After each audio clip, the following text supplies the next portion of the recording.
Mesdames et messieurs, chers téléspectateurs fidèles de DK News Africa, merci de continuer à nous faire confiance pour suivre l'actualité africaine et internationale en temps réel, avec sérieux, analyse et vérité des faits. Votre fidélité nous engage à vous offrir une information rigoureuse, contextualisée et responsable. Aujourd'hui, nous vous proposons une analyse stratégique et sécuritaire majeure autour de la dégradation de la situation sécuritaire dans l'Est de la République démocratique du Congo, avec un focus particulier sur le Sud Kivu, le Nord Kivu, mais aussi des événements connexes à portée nationale et internationale qui éclairent les dynamiques régionales et mondiales. Et Sud Kivu, le port stratégique de Kalindu au cœur des affrontements.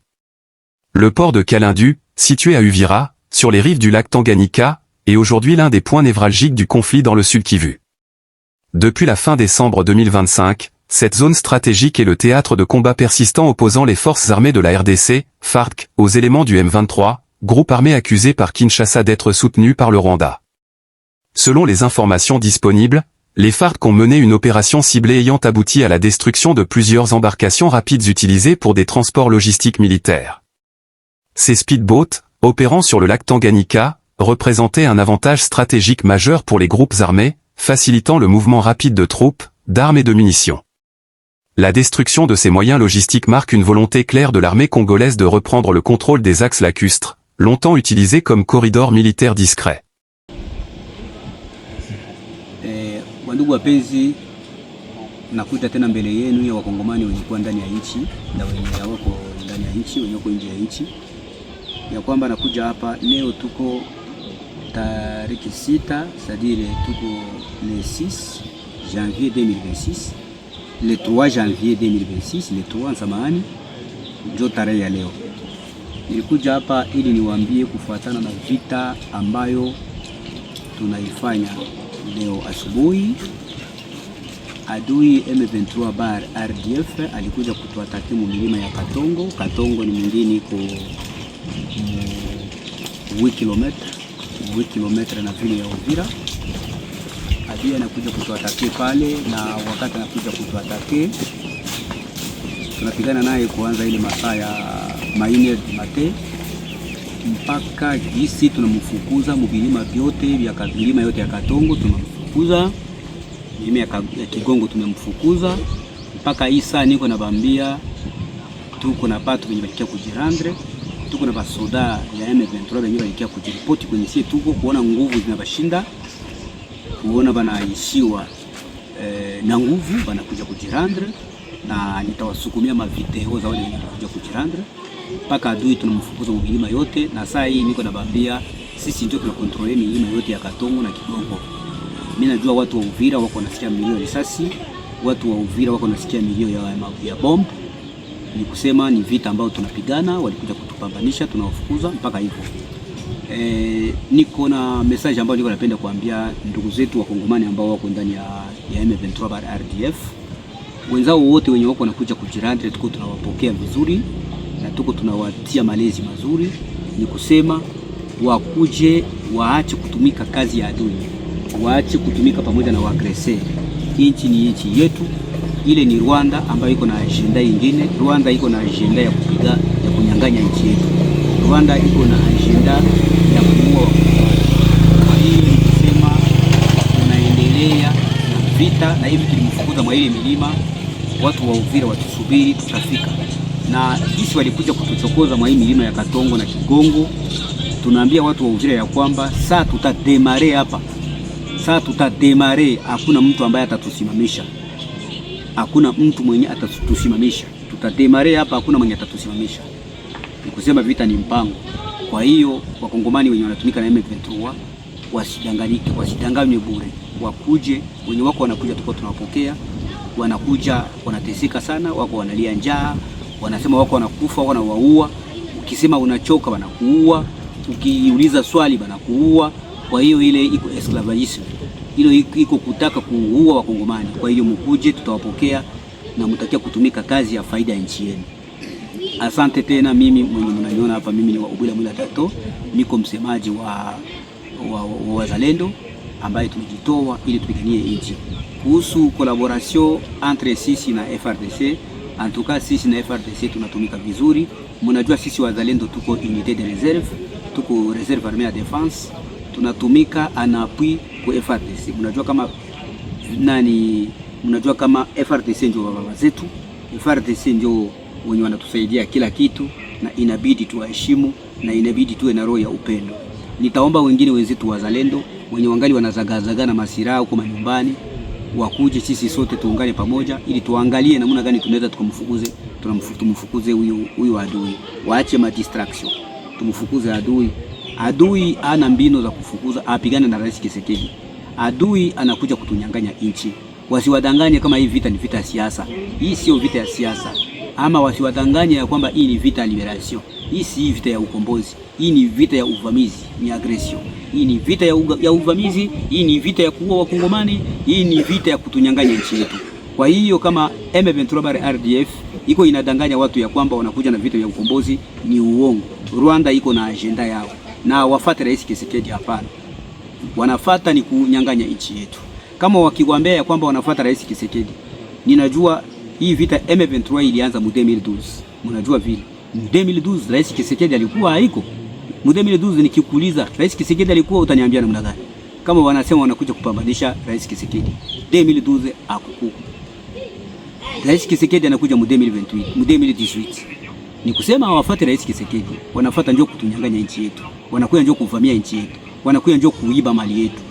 Kwa hiyo sisi wazalendo wote tuungane pamoja na FARDC, tuangalie namna gani tutamfukuza huyo adui ili nchi yetu ipate amani, ili tutumike mali zetu, ili tufaidike kwa mali zetu ambazo Mungu ametupatia. Asante sana na nawashukuru.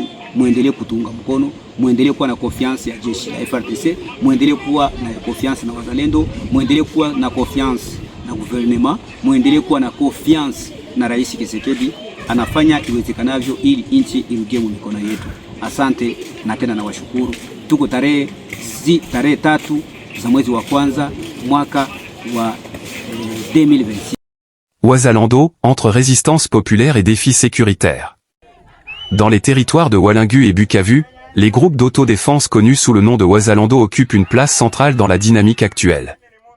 Salués par une partie de la population et par certaines composantes de la société civile, ces jeunes se présentent comme des résistants patriotiques, restés sur le terrain dans un contexte de repli ou d'absence temporaire des FARC dans certaines zones.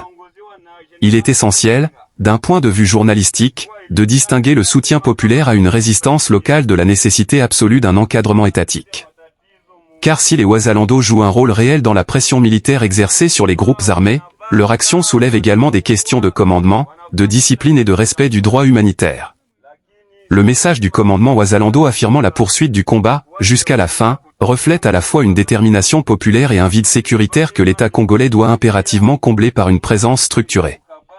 Capture de combattants et communication stratégique. Le 3 janvier 2026 à Kinshasa, la présentation à la presse de combattants capturés et remis aux FARC constitue un moment fort de la communication militaire congolaise. Selon les autorités, ces capturés incluent des ressortissants rwandais et d'autres pays de la région des Grands Lacs. Les déclarations de certains prisonniers, affirmant appartenir directement aux forces rwandaises, relancent le débat sur la dimension régionale et transfrontalière du conflit. Toutefois, dans un souci de rigueur journalistique, ces affirmations doivent être vérifiées de manière indépendante, car la guerre de l'information est désormais une arme à part entière. Les forces armées de la République démocratique du Congo ont présenté ce samedi 3 janvier 2026 à la presse 7 militaires rwandais et 8 civils ressortissants des pays de la sous-région, capturés pendant les opérations militaires au nord et sud Kivu. Selon les commandants du service de communication et d'information adjoint en charge des opérations et des renseignements de FARDC, le lieutenant-colonel Makazukai, le Rwanda cherche à régionaliser les conflits en manipulant certains ressortissants des pays de la sous-région et groupes armés, comme les raids Tabara, présentés à la presse parmi les civils arrêtés. La RDC a toujours affirmé avec des preuves qu'elle est agressée par le Rwanda. Aujourd'hui, les FARDC vous ont invité pour vous présenter 7 militaires rwandais et 8 civils ressortissants des pays de la sous-région, capturés pendant les opérations militaires au nord et au sud Kivu. L'occupation jusqu'aujourd'hui d'Uvira, se trouvant très loin de ces frontières, prouve que la raison des mesures défensives avancées par Kigali est un pur mensonge. Il est aussi observé qu'en manipulant certains ressortissants des pays de la sous-région et des groupes armés comme les Red Tabara, Kigali cherche à régionaliser le conflit. Nous commençons par le militaire rwandais. D'où Jean-Paul, il est major. Son unité, c'est la direction d'intelligence RDF. Sengiuva Joseph, il est capitaine de l'armée rwandaise. Son commandant direct, c'est le major Samu Frank. Il a été capturé au front nord à Goma. Bukuru Gilles, soldat de deuxième classe. Il est du bataillon Vodacom, RDF, basé à Rumangabo. Son commandant direct, c'est le colonel Sibamana JP. À en croire le lieutenant-colonel Makazukai, en dépit de la résolution 2773 du Conseil de sécurité des Nations Unies, la signature de l'accord de Washington le 4 décembre 2025, le Rwanda maintient toujours son armée sur le territoire congolais. Reddition massive, un signal de fatigue au sein du M23. Autre fait majeur, la reddition de plus de 323 combattants dans les territoires de Lubero, Rutshuru, Masisi et Kalehe. Selon l'armée congolaise, ces combattants dénoncent des traitements inhumains, des violences internes et des conditions de vie dégradantes au sein des groupes armés. Cette vague de reddition révèle un affaiblissement moral et organisationnel des forces rebelles. Elle constitue également une opportunité stratégique pour l'État congolais, à condition de gérer correctement la démobilisation, la réinsertion et la justice transitionnelle. Insécurité interne, l'évasion de Boma, un symptôme d'État fragilisé. Pendant que les brûle, l'ouest du pays n'est pas épargné. L'écroulement d'un mur de la prison de Boma, ayant permis l'évasion de détenus dangereux, illustre les failles structurelles de l'appareil sécuritaire et judiciaire congolais. Cette situation alimente l'insécurité urbaine et renforce le sentiment d'un État sous pression sur plusieurs fronts simultanément. Uvira, nouveau foyer de combats intenses.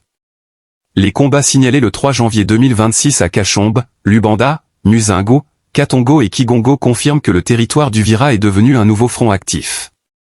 L'utilisation d'armes lourdes, audibles jusqu'à Bujumbura, montre le risque réel de déstabilisation régionale. Contexte international, l'exemple vénézuélien. La déclaration du président Donald Trump concernant l'arrestation de Nicolás Maduro s'inscrit dans une logique de démonstration de puissance internationale. Elle rappelle que, dans le monde actuel, la souveraineté des États est de plus en plus exposée aux rapports de force globaux, une réalité que l'Afrique centrale ne peut ignorer. Chers téléspectateurs de DK News Africa, merci d'avoir suivi cette analyse approfondie. L'Est de la RDC vit une période décisive, où se croisent enjeux sécuritaires, responsabilités politiques, souffrances civiles et stratégies régionales. Aimez cette vidéo? Abonnez-vous à notre chaîne DK News Africa. Partagez l'information vérifiée, car une population informée est une population plus forte. Nous continuerons à vous informer sans complaisance, sans manipulation, mais avec responsabilité. Je vous remercie. Signé, apôtre de Dekibala. DK News Africa.